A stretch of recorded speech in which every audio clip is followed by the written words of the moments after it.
Hi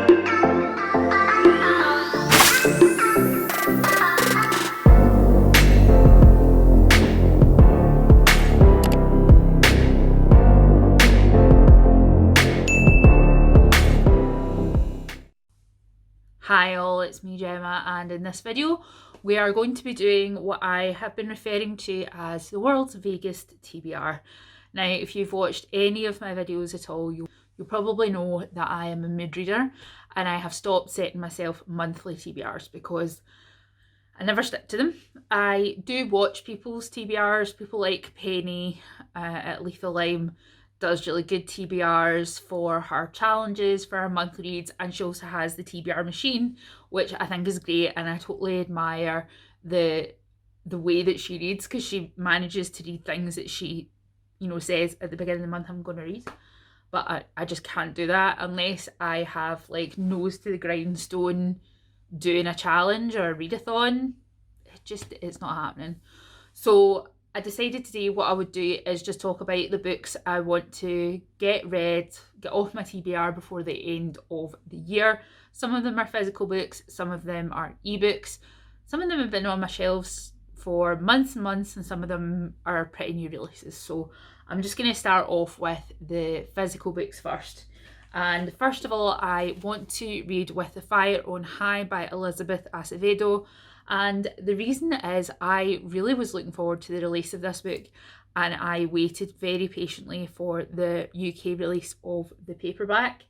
It is a really beautiful girl called Emily, who is a Black Latinx single mother. She's a teenager and she wants to be a chef. I thought from the synopses that it sounded right up my alley, so I thought I'll pick it up, and it got really good reviews, so I'm looking forward to reading it. And it's one that I want to get done before the end of this year. Can we just take a moment to admire my shirt here? I got this shirt from, right, so let's move down.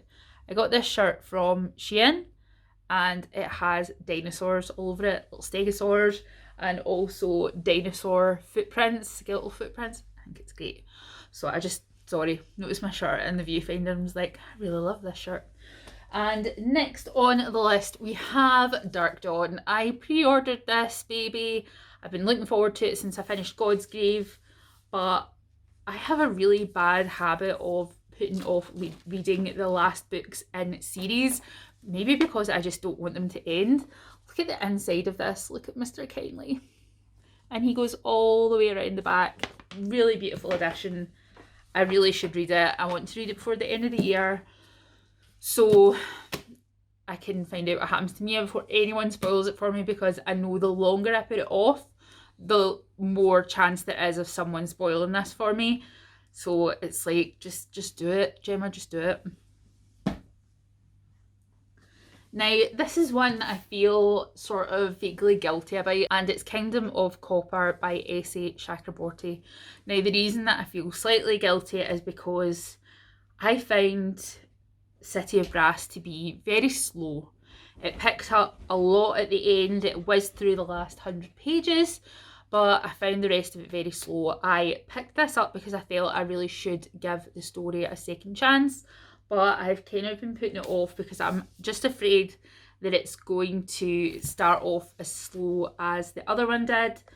So tell me if you've read it and let me know, does it, you know, start off quicker than City of Brass?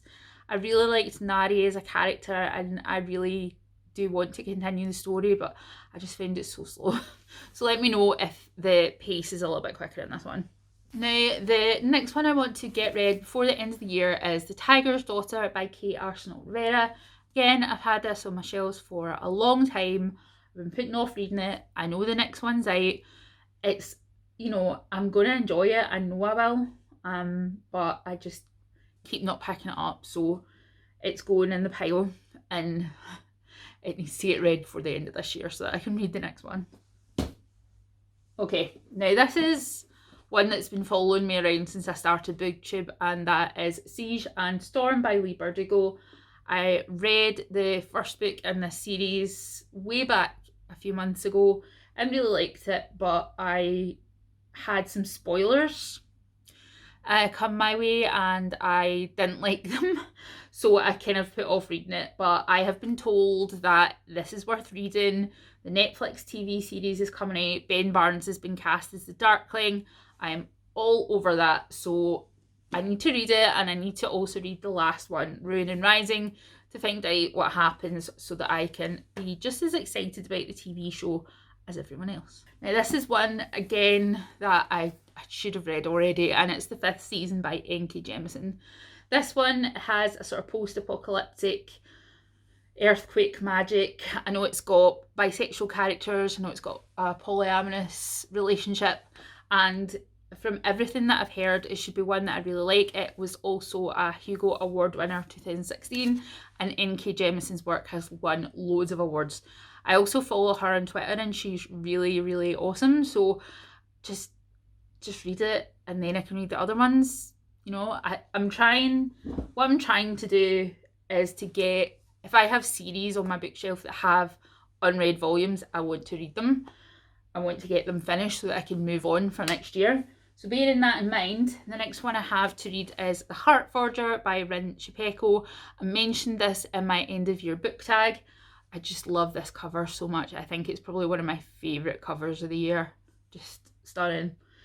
And I read the first one, really loved it. This is the 2nd volume, and it follows T, who is a bone witch, and this one, she is sort of exacting her revenge and all that kind of stuff. So I'm really looking forward to reading this one. I think it'll be really great for when, you know, the winter nights. Not that it's not already winter, let's be real. Here in Scotland, we had the clocks go forward, back, one way or the other, the clocks changed, and it's really dark, really early, and it's been very cold, although not as cold as I would say it has been in years past. So we'll need to see what happens and see if we get a lot of snow. I live in an area that has really high elevation, so if there's going to be snow, we get the snow. So I just need to see what happens, but I think this one will be really good for a sort of snowbound time, you know, candle burning, all that kind of stuff. So I'm really excited about it. And following on from that, we have the Shards of Glass, which is the conclusion in this series. Also a very stunning cover, and I just really like on the spine we've got the skull as well. So I can't really say what's going to happen obviously in the last one because I've not even read the middle one yet, but you can tell I was very excited because I bought this one in hardback. Another one that's been sitting on my shelves for an age is Truth Witch by Susan Dennard, and so many people that I really like have said this is such a good series. So this one follows people who have lots of different types of magic. I think a Truth Witch is one who can tell when someone's lying, so she has to sort of go on the run. So again, another hardback that's been sitting on my shelf, really nice edition, want to get it read before the end of the year. And if you wanted to play a drinking game, every time I say that, you should take a drink. So then we also have Warrior of the Wild by Trisha Levenseller, and this one was going around BookTube 2 or 3 months ago. It sounded really awesome, so I bought it. Basically, a girl is doing a test to become a warrior and she fails or she's sabotaged, and then she has to go on a quest to try and kill a god, I believe. So that sounded right up my alley. Gorgeous cover, warrior women, all things that I like, so that is also to be read. And this one's non-fiction, and it's because we have a new puppy. She's upstairs currently sleeping. I will insert maybe a picture here. She's too little to be running around while I'm filming, so she hasn't been in a video yet, but maybe Finn will join us. Hello boy. But Finn will join us. Here is Finn. Yeah, look at him. Yeah, he's a sleepy boy.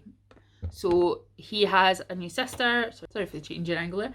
He has a new sister. Her name is Leah. She is a 13-week-old German Shepherd Labrador cross, and she is adorable.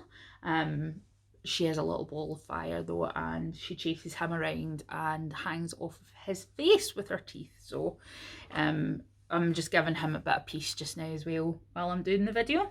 So then moving on to books that I have on Kindle that I want to read for the end of the year. And The first one is Protect the Prince by Jennifer Estep. I read Kill Queen by Jennifer Estep this month, really enjoyed it. Fantasy, people have different types of magic, you know.